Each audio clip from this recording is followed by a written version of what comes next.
Jadi kalau saya pilih Pak Ganjar itu bukan, meskipun memang saya juga bilang, awas kalau kamu nggak ngomong ya, kamu kader partai, petugas partai seperti saya juga. Nah, untung beliaunya nurut. Nah, jadi ya begitu. Jadi harus di makna itu harus dikumpulkan. Ini bukan bagi kepentingan partai atau perorangan. Ini adalah kemaslahatan. Hai guys, sebelum lanjut nonton videonya, jangan lupa untuk klik tombol like and subscribe-nya. Dan jangan lupa juga nyalain notifikasinya, supaya pada saat gue upload video baru, kalian yang tahu duluan guys. Thank you guys. Assalamualaikum warahmatullahi wabarakatuh. Buka mata, buka telinga, buka hati dan nalar kita. Ya kabar indah, sehat kabeh yo. Saya coba mengambil satu angle berita yang mungkin beberapa orang sudah di antara kita sudah membahasnya, bahkan di konten kita yang sebelum ini juga sudah kita bahas. Cuman ini menarik. Jadi Ketua Umum PDIP Megawati Soekarno Putri itu menegaskan kembali kepada Pak Ganjar Pranowo sebagai calon presiden dari PDIP, yang dicalonkan oleh PDIP, menyampaikan bahwa jangan sampai kalian tidak mengatakan bahwa kalian petugas partai. Artinya kemana-mana harus menyatu bahwa jika presiden kita dari PDIP itu ya presiden kita adalah petugas partai. Jika wali kota kita adalah dari PDIP, maka wali kota kita adalah petugas partai. Jika gubernur kita dari PDIP, maka gubernur kita pun juga petugas partai. Miris sebenarnya saudara. Jadi gini ndak, bagi saya akhirnya kita akan sulit mendapatkan pemimpin yang berjiwa negarawan. Jadi pemimpin yang benar-benar memikirkan rakyat nantinya, karena apapun ceritanya dia harus lebih memikirkan, mementingkan dan mengikuti arahan dari partainya dan ketua umumnya. Sama seperti waktu kemarin, beberapa waktu yang lalu, Bambang Pacul misalkan sebagai ketua Komisi 3 DPR RI, ya kalau mau menyelesaikan masalah-masalah itu lobbynya tidak di sini, tidak di gedung DPR, maksudnya tidak dengan anggota DPR, maksudnya lobbynya dengan ketua umum. Kalau ibu sudah bilang apa ya kita siap bu, nggak bisa. Nah ini kan susah. Negara akhirnya dimiliki segelintir orang saja, dan jika orang-orang itu bukan negarawan, berat jadinya. Yang kasihan jadi korban siapa? Yang jadi korban adalah rakyat. Jadi yang begini ini harusnya clear. Dan catatan dari Cak Nun misalkan beberapa waktu yang lalu juga mengatakan bahwa ya jangan disalahkan Jokowi, dia nggak tahu.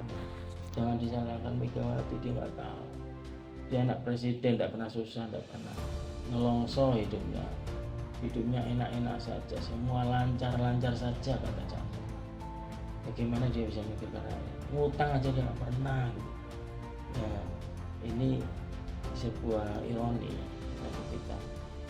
Di saat lain sebenarnya ini satu hal yang kebetulan peluang ini ditangkap oleh PDIP.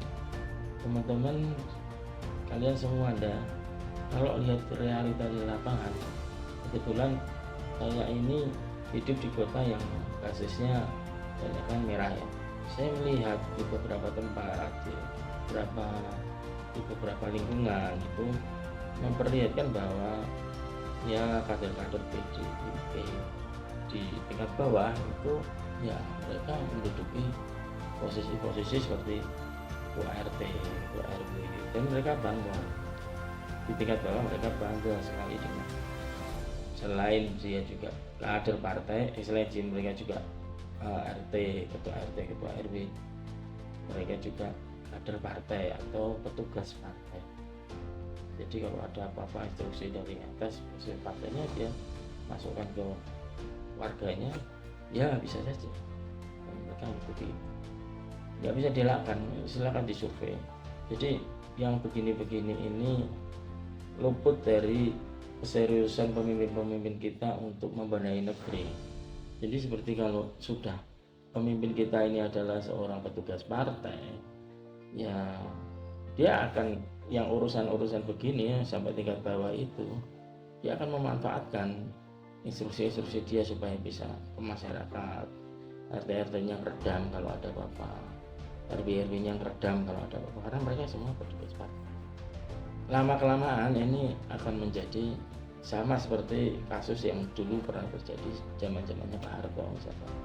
Golkar itu begitu single majority, hampir semua RT, RW, semua Golkar, semua kartu Golkar harus jadi RT, harus jadi RW. Kalau nggak ada, pokoknya kalau nggak ada yang calonnya kita harus nyalon gitu.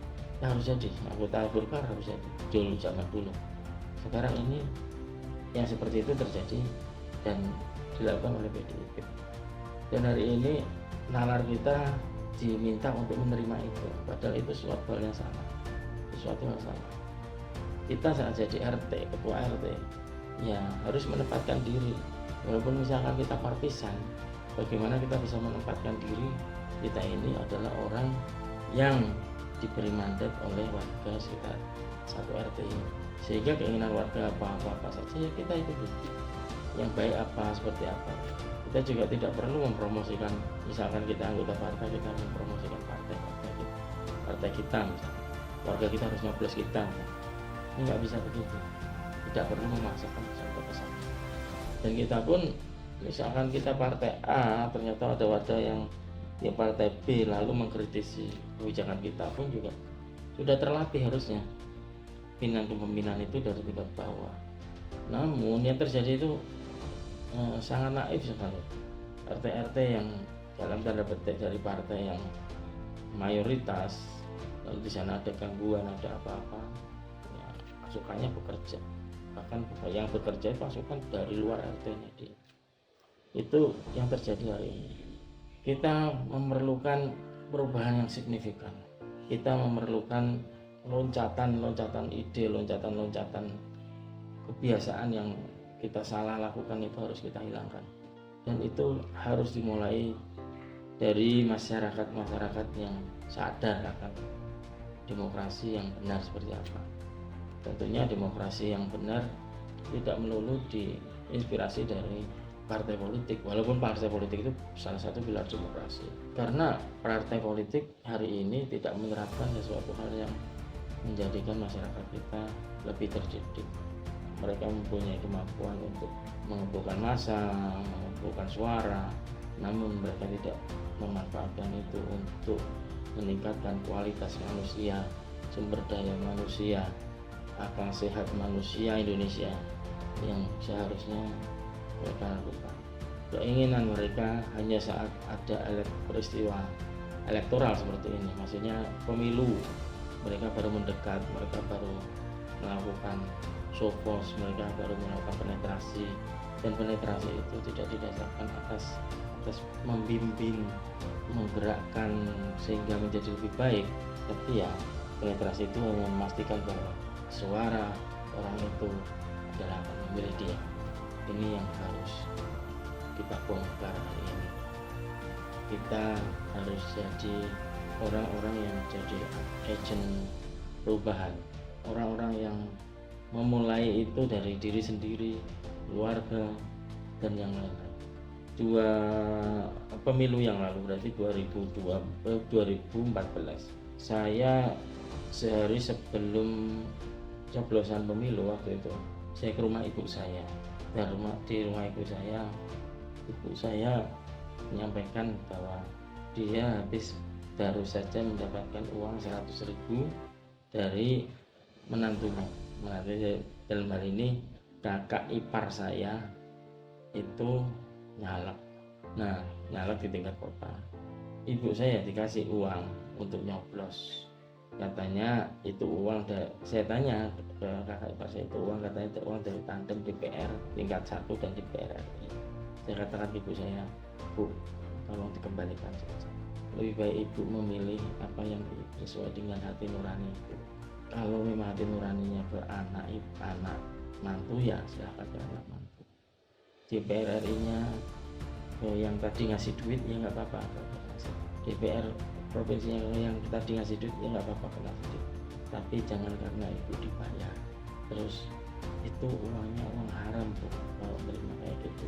Lalu guru-guru ibu saya itu mengembalikan uang itu, dan ya sejak saat itu sampai sekarang tidak pernah, pemilu berikutnya juga tidak langsung menolak dan tegas menjawab bahwa saya akan memilih sesuai hati nurani saya, tolong jangan kasihkan uang ini ke siapapun, jangan memberikan uang ke siapapun. Bahkan ibu saya sudah bisa memberikan dakwah kepada calon legislatif yang terima uang. Memang pemilu berikutnya kakak ipar saya tidak mencalonkan diri, jadi orang yang datang dari luar keluarga kami ibu saya menolak dengan tegas dan menyampaikan tolong jangan hargai uang, jangan hargai rakyat dengan uang yang berbeda. Kalau Anda terpilih, sejahterakan masyarakat, muliakan masyarakat. Jadi ya mari kita sebagai rakyat kebanyakan, karena nanti jika ini terjadi hal-hal yang tidak baik, korbannya itu kita kebanyakan ini korbannya. Maka dari itu sudahlah kita akhiri sebelum hal-hal yang lebih parah nanti akan turun dan terjadi di negeri kita. Money politik mulai sekarang saat ini no buat kita rakyat Indonesia. Mari kita bergegas perbaiki negeri sehingga tidak ada ceritanya petugas-petugas partai menguasai negeri. Yang menguasai negeri adalah petugas-petugas rakyat. Kita butuh perubahan hari ini, bukan perubahan. Tetap syukuri perbedaan dan ikhtiarkan persatuan. Bila itu hidayah. Assalamualaikum warahmatullahi wabarakatuh.